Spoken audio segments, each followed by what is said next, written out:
ஜென்ரலாகவே செலக்டிவிட்டி அப்படிங்கிறது ஒரு ரியாக்டர்ல இருந்து ஃபார்ம் ஆகக்கூடிய ப்ராடக்ட் வந்து ரெண்டு இருக்கும் கண்டிப்பாக. செலக்டிவிட்டி அப்படிங்கிறது ஒரே ப்ராடக்ட் வந்து ஃபார்ம் ஆகுது.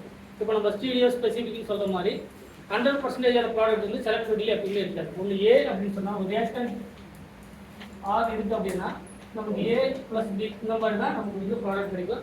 இதில் ஏ அப்படிங்கிறது செலக்டிவிட்டி அப்படிங்கிறது ஒன்று மேஜராகவும் இன்னொன்று மைனராகவும் இருக்கும். பெரும்பாலும் பார்த்தீங்கன்னா ஏதாவது ஒரு ப்ராடக்ட் ஒரு 98% இருக்குன்னா இன்னொரு ப்ராடக்ட் கொஞ்சம் இருக்கும் ஒரு 2%. இல்லைன்னா மினிமம் வந்து பார்த்தீங்கன்னா ஒரு 95% இல்லைன்னா ஒரு 5% இந்த மாதிரியான கேட்டகரியில் தான் செலக்டிவிட்டி அப்படின்னா மினிமம் 2 ப்ராடக்ட் வந்து கிடைக்கும். அதில் ஒன்று ஹை அமௌண்ட்டாக இருக்கும், ஒன்று லோயர் அமௌண்ட்டாக இருக்கும். இந்த மாதிரி கிடைக்கக்கூடியது செலக்டிவிட்டி. அது கீமோ செலக்டிவிட்டியாக இருந்தாலும் சரி இல்லை ஸ்டீரியோ செலக்டிவிட்டியாக இருந்தாலும் சரி, ஜென்ரலாக செலக்டிவிட்டி அப்படின்னா இந்த மாதிரியான 2 ப்ராடக்ட் கிடைக்கும். ஒரு ப்ராடக்ட் அதோட ஹீட் வந்து ரொம்ப அதிகமாக கிடைக்கும். இப்போ இதில் ஆல்ரெடி நம்ம கீமோ செலக்டிவிட்டி பார்த்தோமா, அடுத்து என்ன இருக்கு ஸ்டீரியோ செலக்டிவிட்டி. ஆல்ரெடி நம்ம ஸ்டீரியோ செலக்டிவிட்டியில் நம்ம ஐசோமரிசம் படிச்சிருக்கோமா. ஸ்டீரியோ ஐசோமரிசம் அப்படின்னா ஒன்று ஸ்ட்ரக்சரல் ஐசோமரிசம் படிச்சிருக்கிறோம், இன்னொன்று ஸ்டீரியோ ஐசோமரிசம் படிச்சிருக்கிறோம். ஸ்ட்ரக்சரல் ஐசோமரிசம் அப்படிங்கிறது மாலிகுலர் ஃபார்முலா சேமாக இருந்தால் ஐசோமரிசம், அது எல்லாத்துக்குமே காமன். அது ஸ்ட்ரக்சரல் ஐசோமரிசமாக இருந்தாலும் சரி இல்லை ஸ்டீரியோ ஐசோமரிசமாக இருந்தாலும் சரி. அதில் ஸ்ட்ரக்சரல் ஐசோமரிசம் அப்படிங்கிறது ஃபங்க்ஷனல் குரூப் சேமாக இருக்கலாம், டிஃப்ரெண்ட்டாக இருக்கலாம், கனெக்டிவிட்டி சேமாகவும் இருக்கலாம், டிஃப்ரெண்ட்டாகவும் இருக்கலாம், சரிங்களா. ஆனால் ஸ்டீரியோ ஐசோமரிசம் வேறு. ஸ்டீரியோ ஐசோமரிசம் அப்படிங்கிறது மாலிகுலர் ஃபார்முலா சேமாக இருக்கணும், கனெக்டிவிட்டி சேமாக இருக்கணும், பட் ஓரியன்டேஷன் டிஃப்ரெண்ட்டாக இருக்கும். அதாவது ஸ்டீரியோ கெமிஸ்ட்ரியில் ஒன்று எபோவ் த பிளேன் ஆகும், இன்னொன்று என்னவா இருக்கும் பிலோ த பிளேன். அப்போ ஸ்டீரியோ ஐசோமரிசம் அப்படின்னா டிஃப்ரெண்ட் இந்த ஓரியன்டேஷன் அல்லது ஸ்பேஷியல் அரேஞ்ச்மெண்ட். ஒன்று ஸ்பேஷியல் அரேஞ்ச்மெண்ட்னு சொல்லலாம், இல்லைன்னா ஓரியன்டேஷன் வந்து ஒன்று எபோவ் த பிளேன் இருக்கா, இன்னொன்று எப்படி இருக்கணும் பிலோ த பிளேன். அதான் வந்து ஸ்டீரியோ ஐசோமரிசம். இந்த ஸ்டீரியோ செலக்டிவிட்டியில் 2 கேட்டகரி இருக்கு. ஒன்று எனன்சியோ செலக்டிவா, first enantio selective, second one diastereo selective. நமக்கு எனன்சியோமர் அப்படின்னா தெரியும். எனன்சியோமர் அப்படின்னா கண்டிப்பா அது 100% ஆப்டிகலி ஆக்டிவ். ஆப்டிகலி ஆக்டிவ் கரெக்டா இல்லையா? இதுக்கான டெஃபினிஷன் நம்ம பார்த்தோம். மிரர் இமேஜ் இருக்கணும், கரெக்டா. மிரர் இமேஜ், அந்த மிரர் இமேஜ் நான் சூப்பர் இம்போசிபிள் மிரர் இமேஜா இருக்கு. நான் சூப்பர் இம்போசிபிள் மிரர் இமேஜா இருக்கு. அப்படி இல்ல சார் நம்ம கண்டுபிடிக்க முடியல அப்படின்னா ஆர் கான்ஃபிகரேஷனா இருந்தா கண்டிப்பா எஸ் கான்ஃபிகரேஷனா இருக்கும், இல்லனா எஸ் கான்ஃபிகரேஷன் தான் கண்டிப்பா என்ன இருக்கும் all the stereo chemistry are inverted stereo chemistry it is called enantiomer. ஒரு கொடுத்திருக்கக்கூடிய சிங்கிளுக்கு ஒரே ஒரு கைரல் கார்பன் இருந்தாலும் ஒரு கைரல் கார்பன்ல இருக்கக்கூடிய ஒரு ஆரா இருந்தா இன்னொன்னு என்னவா இருக்கும் எஸ். அப்ப ஆரா இருந்தா எஸ் ஆகும், எஸ் இருந்தா ஆராவும் இருந்தா கண்டிப்பா என்னவா இருக்கணும் அது எனன்சியோமரா தான் இருக்கணும். ஏன்னா all the stereo chemistry are inverted stereo chemistry அப்படின்னா அது எனன்சியோமர். எனன்சியோமர் கண்டுபிடிக்க நிறைய மெத்தட் நம்ம ஸ்டீரியோ கெமிஸ்ட்ரியில பார்த்துருக்கோம். ஒன்று மிரர் இமேஜ் பார்க்கணும், மிரர் இமேஜ் பார்த்த உடனே அடுத்து என்ன பார்க்கணும் அது சூப்பர் இம்போசிபிளா நான் சூப்பர் இம்போசிபிளான்னு பார்க்கணும். சொல்ற பாயிண்ட் புரியுதா? அப்படி இல்லை சார் அது கண்டுபிடிக்க முடியல, கிரிட்டிக்கலான காம்பவுண்ட் இருக்கு அப்படின்னா ஆர்எஸ் கண்டுபிடிச்சு பார்க்கலாம். நம்ம கிடைச்சிருக்கக்கூடிய காம்பவுண்ட் ஒன்று ஆரா இருந்து இன்னொன்று எஸ்ஆ இருந்தா கண்டிப்பா இன்வெர்ட்டட் ஸ்டீரியோ கெமிஸ்ட்ரி இருந்தா என்னவா இருக்கும் ஒன்று கிளாக் வைஸ் சொன்னா இன்னொன்று என்னது anti clock wise. Both are optically ஆக்டிவா, போத் ஆர் ஆப்டிகலி ஆக்டிவ். அப்ப எனன்சியோமர் அப்படின்னா இந்த மாதிரியான கண்டிஷன்ஸ்ல இருக்கலாம்.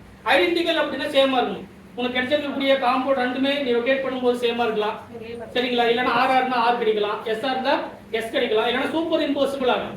மிரர் இமேஜ் இருக்கும், இது சூப்பர் இம்போசிபிள் ஆகும். It is called identical compound. Diastereomer அப்படிங்கிறது may or may not be optically ஆக்டிவா இருக்கலாம், ஆப்டிகலி ஆக்டிவா இருக்கலாம், ஆப்டிகலி இன்ஆக்டிவா இருக்கலாம். ஒன்னு ஆர் அட்லீஸ்ட் ஒரு ஸ்டீரியோ கெமிஸ்ட்ரி இன்வெர்ட்டடா இருக்கும், சொல்ல புரியுதா. ஆனா அதே டயஸ்டீரியோ செலக்டிவிட்டியில மினிமம் 2 கைரல் கார்பன் இருந்தாதான் டயஸ்டீரியோமர்ஸ் ஃபார்ம் ஆகும். ஒரு கைரல் கார்பன்ல எப்பவுமே என்ன ஃபார்ம் ஆகாது டயஸ்டீரியோமர் வந்து ஃபார்ம் ஆகாது. ஆனா ஐடென்டிக்கல் காம்பவுண்டும் எனன்சியோமரும் சிங்கிள் கைரல் கார்பன் இருந்தாலும் ஃபார்ம் ஆகும். இதெல்லாமே நம்ம ஆல்ரெடி ஸ்டீரியோ கெமிஸ்ட்ரியில பார்த்தோம். அப்ப எனன்சியோமர் அப்படிங்கிறப்போ எனன்சியோ செலக்டிவிட்டி அப்படிதான் ஒரு ரியாக்டர்ல இருந்து ஒரு ப்ராடக்ட் ஃபார்ம் ஆகும்போது 2 ப்ராடக்ட் வந்து ஃபார்ம் ஆகும். அது ஒன்று வந்து நமக்கு மேஜரா இருக்கும், இன்னொன்று வந்து மைனரா இருக்கும். It is also called எனன்சியோ selectivity.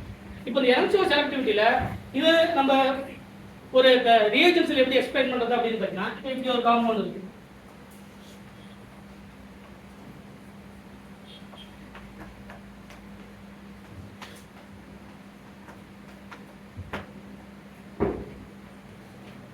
இது ஒரு ஏசைக்ளிக் கார்பனைல் காம்பவுண்டா, கரெக்டா. இப்போ ஃபர்ஸ்ட் ஸ்டெப் என்னது H மைனஸ் ப்ரொடியூஸ் பண்ணுமா, O மைனஸ் வருமா, ரெண்டு சின்ன இருக்கணும், கண்டிப்பா H பிளஸ் இருக்கணுமா. ஏன்னா புரோட்டானா என்ன இல்லை லீவிங். அப்போ ஃபர்ஸ்ட் ஸ்டெப் இப்படி மாறுமா,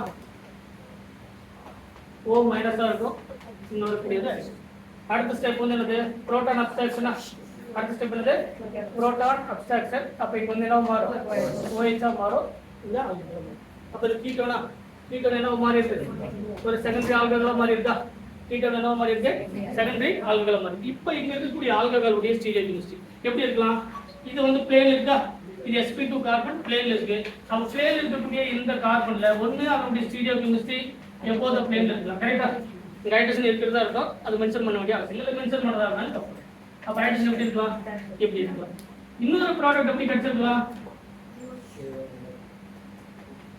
இங்க OH இப்படி இருக்கலாம் ஹைட்ரஜன் ஏன்னா sp2 கார்பன் பிளேனரா அப்படினா போத் சைடு அட்டாக் வந்து பாசிபிளா அப்ப போத் சைடு அட்டாக் வந்து பாசிபிள் இப்ப பார்க்கிறதுக்கு நமக்கு அப்படி இருந்தாலும் கூட இது எக்ஸாக்ட்டா எக்ஸ்பிளைன் பண்ணும்போது இப்படி இருக்கும் ஒரு கார்பனேட் சிஸ்டம் ரெண்டு பக்கமே according to the SN1 படி planar system இருந்தா both side attack வந்து possible so both side attack possible ஒன்னு above the planar தான் இன்னொன்னு below the planar தான் above the planar அப்ப நமக்கு ரெண்டு விதமான ப்ராடக்ட் வந்து கிடைக்கும் கரெக்ட்டா இல்லையா இப்போ இதுக்கு ஸ்டீரியோகெமிஸ்ட்ரி நீங்க செக் பண்ணி பார்க்கலாம் கண்டிப்பா இதனுடைய இன்வெர்ட்டர் ஒன்னு OH வந்து above the plane இருக்கு இந்த OH வந்து below the plane இருக்கா இதுக்கு RS கண்டுபிடிச்சீங்கன்னா இது RR இருந்தா SN SR இருந்தா இப்போ சப்போஸ் இது R நீங்க கன்சிடர் பண்ணா கண்டிப்பா என்ன வருது S இல்லனா இது S இருந்தா கண்டிப்பா என்ன வருது அப்ப இது பேர் என்னது எனர்ஜியோமரா கண்டிப்பா இந்த ரிலேஷன் பேர் என்னது எனர்ஜியோமர் அப்ப இந்த செலக்டிவிட்டி இருக்கா செலக்டிவிட்டி என்னது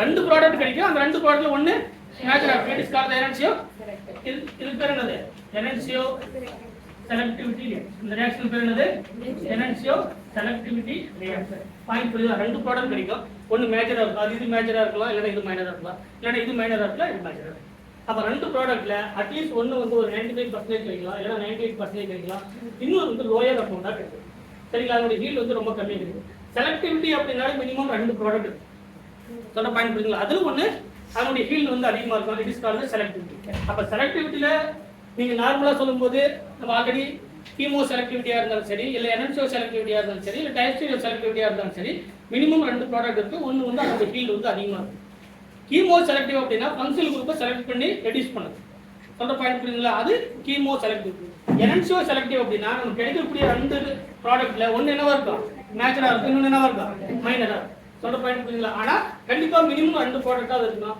எனர்ஜியோ செலக்டிவ் ஏன் இது எனர்ஜியோ செலக்டிவ்னு சொல்றேன்னா கண்டிப்பா இது RR தான் என்னவா இருக்கும் SR இருக்கும் இது SR தான் இது அப்ப இன்வெர்ட்டட் ஸ்டீரியோகெமிஸ்ட்ரி இருக்கணும் பிளஸ் ஆல்வேஸ் ஆப்டிகலி ஆக்டிவ் ஆகும் இதுவும் ஆல்வேஸ் ஆப்டிகலி ஆக்டிவ் இதுவும் ஆல்வேஸ் ஆப்டிகலி ஆக்டிவ் இதனுடைய மேரி பத்தி நம்ம செக் பண்ணி பார்க்க முடியாது சொல்ல புரியுதுங்களா இந்த மாதிரியான காம்பவுண்ட் செக் பண்ணி பார்த்துடலாம் இந்த கார்பன் ஹைட்ரஜன் இந்த மாதிரியான காம்பவுண்ட் செக் பண்ணி பார்க்கலாம் சொல்ல புரியுதுங்களா ஆனா கிரிட்டிக்கலான காம்பவுண்ட் என்ன பண்ண முடியாது மேரி பத்தி செக் பண்ணி பார்க்க முடியாது அப்ப RS கண்டுபிடிக்கும் போது இது RR இருந்தா S இது SR இருந்தா R அப்ப இன்வெர்ட்டட் ஸ்டீரியோகெமிஸ்ட்ரி இருக்கும்போது கண்டிப்பா என்னவா இருக்கும் எனர்ஜியோமா ரெண்டு ப்ராடக்ட் கிடைக்கிறது ஒன்னு மேஜரா இருக்கிறதுனால it is called எனர்ஜியோ selective reaction எனர்ஜியோ selective சொல்ல பாயிண்ட் புரியுதுங்களா அடுத்து என்ன இருக்கு இது முடிச்சுங்க அடுத்த டயஸ்டீரியோ செலக்டிவ்